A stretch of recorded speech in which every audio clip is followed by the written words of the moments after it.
मध्ये कुर्मीदास नावाचा एक भक्त होता, पंढरीच्या पांडुरंगाचा।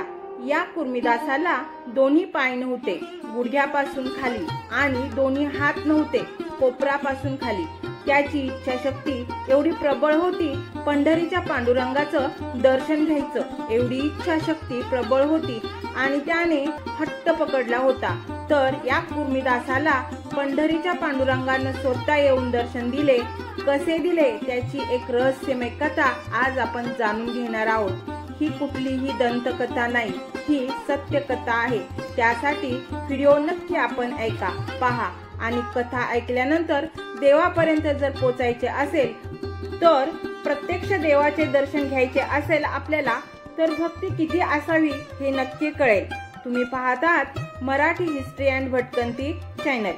पैठणमध्ये राहणारा हा कुर्मीदास 22 वर्षाचा तरुण आईकडे हट्ट करायला लागला की आई मला कीर्तनाला घेऊन चल। आई रागवली, कारण कुर्मीदासाला उचलून न्यावे लागत होते, कारण हात नव्हते पाय नव्हते। आईला राग आला, अरे कुर्मीदासा, तुला हात नाहीत पाय नाहीत, मी तुला कशी घेऊन चलू कीर्तनाला। कुर्मीदासाच्या डोळ्यातून पाणी आलं। कुर्मीदासाच्या गळ्यात माळ तुळशीची, माथ्यावरती केसरी गंध, तोंडामध्ये सतत पांडुरंगाचं नामस्मरण। आई मला शेवटच्या कीर्तनाला घेऊन चल ग तू आई, शेवटच्या कीर्तनाला घेऊन चल ग आई, मी परत तुझ्याकडे हट्ट कधीच करणार नाही। अहो, या कुर्मीदासाचे बोलणे ऐकून आईच्याही डोळ्यातून पाणी यायला लागले, पाण्याच्या धारा वाहू लागल्या। चल रे बाळा, मी तुला घेऊन कीर्तनाला जाते। अहो, आपल्या 22 वर्षाच्या मुलाला हातपाय नसलेल्या बघा पाठीवरती आईने घेतले। आईचे वय सुद्धा 55-60 वर्षाचे होते। आपल्या त्या बाळाला पाठीवरती घेतलं आणि त्या ठिकाणी कीर्तन चालले होते ज्या मंदिरात, त्या मंदिराच्या बाहेर आईने कुर्मीदासाला सोडून दिले आणि त्या ठिकाणी बघा कीर्तन चाललं होतं भानुदास महाराजांचं। भानुदास महाराज म्हणजे संत एकनाथ महाराजांचे पंजोबा। तिथं भरपूर लोक गर्दी होती त्या ठिकाणी। कुर्मीदास बघा मंदिरातल्या गर्दीतून बघा बाहेरून आत जायचे कसे, हात नाहीत पाय नाहीत। कुर्मीदास लोटांगण घेत म्हणजे पोटाने फरफटत कुर्मीदास भानुदास महाराजांच्या समोर येऊन बसला। भानुदास महाराजांनी पाहिले, कारण प्रत्येक कीर्तनाला हा कुर्मीदास तिथे यायचा। भानुदास महाराजांनी विचारले, बाळा तू कसा आलास रे? महाराज, मला आईने आणून सोडले। अहो, संपूर्ण कीर्तन कुर्मीदासांनी ऐकले। कीर्तन संपलं। भानुदास महाराजांनी सांगितले, कुर्मीदासा तू आता घरी कसा जाणार रे? आता हे शेवटचे कीर्तन होते, आता सकाळी पंढरीच्या पांडुरंगाकडे जाणार आहोत, आमची वारी म्हणजे दिंडी, तू घरी कसा जाणार? त्यावेळेला कुर्मीदासाने सांगितले, महाराज मी आता घरी जाणार नाही, माझी इच्छा आहे पंढरीच्या पांडुरंगाचं दर्शन घ्यायचं। त्यावेळी महाराजांनी सांगितलं कुर्मीदासाला, कुर्मीदास तुला हात नाहीत पाय नाहीत आणि तू कसा येणार रे? महाराज तुम्ही फक्त हा म्हणा, मी येणारच। कुर्मीदासाचा हट्ट पाहून भानुदास महाराजांनी सांगितले, चल। बघा भानुदास महाराज आणि तिथे त्यांची जी बरीच अशी वारकरी मंडळी होती त्या मंदिरात झोपली। अहो, पहाटेच कुर्मीदास उठला आणि फरफटत पोटाने बघा अंगात कापडा नाही, फक्त लंगोट घातलेली, आणि हा फरफटत पंढरीच्या दिशेने हा जाऊ लागला आणि 10 वाजेपर्यंत बघा बीडला येऊन पोचला। आणि बीडला आल्यानंतर त्याने गावात बघा फरफटत सगळीकडे फिरू लागला आणि सांगू लागला की भानुदास महाराजांची दिंडी येतीये, मंदिरामध्ये भाकरी आणा, कालवण आणा, सगळ्या लोकांना सांगू लागला। आणि सगळ्या लोकांनी बघा प्रेमाने सगळ्या वारकऱ्यांना भानुदास महाराजांसाठी जेवण आणून ठेवले मंदिरामध्ये। सकाळी भानुदास महाराजांची नंतर दिंडी त्या ठिकाणी आली। सगळं दृश्य भानुदास महाराजांनी पाहिलं की कुर्मीदास त्या ठिकाणी आहे। अरे कुर्मीदासा, तू कसा रे आला या ठिकाणी? आश्चर्यचकित झाले महाराज। त्यावेळी बघा कुर्मीदासाने सांगितले की महाराज तुम्ही हो म्हटला म्हणून मी इथपर्यंत येऊन पोहोचलो। अहो, सगळे वारकरी आनंदात जेवण केले त्या ठिकाणी भानुदास महाराजांनी सगळ्यांनी। आणि संध्याकाळचा मुक्काम त्याच ठिकाणी झाला, त्याच गावात कीर्तन झालं आणि झोपली सगळी वारकरी। अहो पाठेच कुर्मीदास उठला आणि लागला रस्त्याने फरफटत पुढे चालायला. पोटाने रस्त्यात जे खडे लागत होते, पोटाला अंगातून रक्त वाहत होतं, परंतु तो थांबला नाही. एकच ध्यास होता, पंढरीच्या पांडुरंगाचं दर्शन. आणि असे करता करता बघा मांजरतुंबा या ठिकाणी येऊन पोहोचला. तिथे सुद्धा गावात तो फरफटत फिरायचा आणि लोकांना सांगायचा, भानुदास महाराजांची दिंडी येते, भाकरी आणा, कालवण आणा, आणि सगळं गोळा करून तो मंदिरात ठेवायला सांगायचा. पाठीमागून दिंडी यायची, भानुदास महाराज यायचे, सगळे मिळून त्या ठिकाणी जेवण करायचे आणि दुसऱ्या दिवशी सगळी लोक उठायच्या आत हा कुर्मीदास पोटाने फटफटत पुढचा रस्ता पंढरीचा पकडायचा.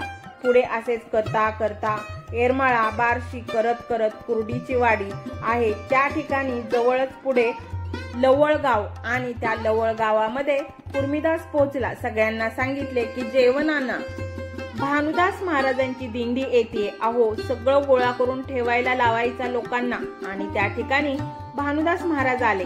सगळ्यांनीच जेवण केलं आणि त्यावेळेला बघा कुर्मीदासाला भानुदास महाराजांनी विचारले, बाळा तू जेवला का रे? मला तू जेवलेला दिसला नाही. कुर्मीदासाने सांगितले, महाराज मी जेवणच केले नाही. घरी असल्यानंतर माझी आई माझं मलमूत्र काढायची, धुवायची, इथं कोण करणार? भानुदास महाराजांच्या डोळ्यातून पाणी टपटपू लागले. केवढी मोठी अफाट भक्ती या कुर्मीदासाची. बाळा पंढरीचा पांडुरंग आता जवळ आलाय रे, पंढरपूर जवळ आलाय आता तू चल. त्यावेळेला बघा कुर्मीदासाने सांगितले की महाराज मी आता येऊ शकत नाही आता पंढरपुरा, कारण कुर्मीदासाच्या अंगातून रक्त संपत आलेलं होतं. अंगात कपडे नाहीत, फक्त लंगोटी घातलेली आणि पोटानं फरफटत चालायचा. विचार करा आपण, कुर्मीदास पैठणवरून पंढरपूरच्या जवळपास हा पोचला. पोटाने फरफटत अंगातून रक्तस्राव चाललेला होता. भानुदास महाराजांना सांगितले की महाराज आता पंढरपुरापर्यंत मी येऊ शकत नाही. तुम्ही पंढरपूरला जा आणि पंढरीच्या पांडुरंगाला 2दा नमस्कार करा. महाराज तुमचा एक आणि माझा एक, आणि माझा निरोप सांगा पंढरीच्या पांडुरंगाला. कुर्मीदास नावाचा भक्त पंढरपूरच्या जवळ आलाय, तो आता नाही येऊ शकत, देवा नाही येऊ शकत. अहो हे बोलणं ऐकल्यानंतर भानुदास महाराजांचं पाय ओढेना, परंतु दिंडी होती, दिंडी घेऊन जाणे तर भागच आहे. आणि त्या ठिकाणाहून बघा भानुदास महाराज पंढरपूरला आले. आल्यानंतर चंद्रभागेमध्ये स्नान केलं आणि पंढरीच्या पांडुरंगाचं दर्शन घेतलं मंदिरात जाऊन. अहो प्रत्यक्षात दर्शन पंढरीच्या पांडुरंगाने भानुदास महाराजांना दिलं. बघा एवढा मोठा अधिकार भक्तीचा होता. कुर्मीदासाने सांगितल्याप्रमाणे पंढरीच्या पांडुरंगाला सांगितलं. त्यावेळेला बघा स्वतः पंढरीच्या पांडुरंगानं रुक्मिणी मातेला सांगितलं की हे रुक्मिणी तू आता पंढरपूरमध्ये वारकऱ्यांना इकडे दर्शन दे सगळ्यांना, म्हणजे तू इथलं पहा सगळं, मी माझ्या भक्ताला भेटायला जातो. पंढरीचा पांडुरंग लवळ या गावी आले बघा आपल्या भक्ताला भेटायला, आणि त्या ठिकाणी वाळवंटामध्ये हा कुर्मीदास जमिनीवरती पडलेला होता. अंगातून रक्त वाहत होतं. पंढरीचा पांडुरंग पुढे समोर आल्यानंतर बघा लख्ख असा प्रकाश पडला, आणि अशा परिस्थितीत सुद्धा बघा कुर्मीदास पोटाने फटफटत पंढरीच्या पांडुरंगाकडे चालला होता. बघा पुढे समोर दिसल्यानंतर त्यावेळा पंढरीचे पांडुरंग बघा धावत आले. कुर्मीदासाला आपल्या मांडीवर घेतलं, डोक्यावरून हात फिरवला देवानं. कुर्मीदासा तुझी भक्ती फार मोठी रे, मी प्रसन्न झालो, तुला मागायचे ते काय माग. कुर्मीदासाच्या डोळ्यातून पाणी येऊ लागलं. त्या डोळ्यातील पाण्यानं अभिषेक केला देवाचा बघा. आणि त्यावेळेला पंढरीच्या पांडुरंगानं सांगितलं बघा कुर्मीदासाला की तुला मोक्ष प्राप्त होईल. त्यावेळी कुर्मीदासाने आपला प्राण सोडला पंढरीच्या पांडुरंगाच्या पायावरती. विचार करा केवढी मोठी अपाट भक्ती. काही लोक म्हणतात देव दिसत नाही, दिसण्यासाठी भक्ती तेवढी मोठी लागते बघा. त्यावेळेला देव आजही दिसतो. पंढरपूर सोडून देव आपल्या भक्तासाठी लवळला आले बघा. म्हणजे देव आणि भक्त एक अतूट प्रकारचं नातं असतं की देवाला भक्ताशिवाय करमत नाही आणि भक्ताला देवाशिवाय करमत नाही. देव दिसण्यासाठी भक्ती फार मोठी लागते, तेवढी इच्छाशक्ती प्रबळ लागते. कुर्मीदासाला पंढरीचे पांडुरंग भेटले बघा. सुंदर अशी ही गोष्ट आपल्याला जर आवडले असेल तर आमच्या चॅनलला नक्की लाईक, शेअर, सबस्क्राईब करा आणि एक कमेंट सुद्धा करा। तुमची एक कमेंट आम्हाला नवनवीन व्हिडिओ बनवण्याची प्रेरणा देते आणि बेल आयकॉनचे बटन देखील प्रेस करा, म्हणजे माझे नवनवीन व्हिडिओ तुमच्यापर्यंत लवकरात लवकर पोहोचतील। आणि हो, तुम्ही कुठल्या गावातून, कुठल्या शहरातून, कुठल्या ठिकाणावरून हा व्हिडिओ पाहतात त्याचे नाव नक्की कमेंटमध्ये द्या, म्हणजे आम्हालाही कळेल की आमचे व्हिडिओ कुठपर्यंत पोहोचले आहेत। धन्यवाद।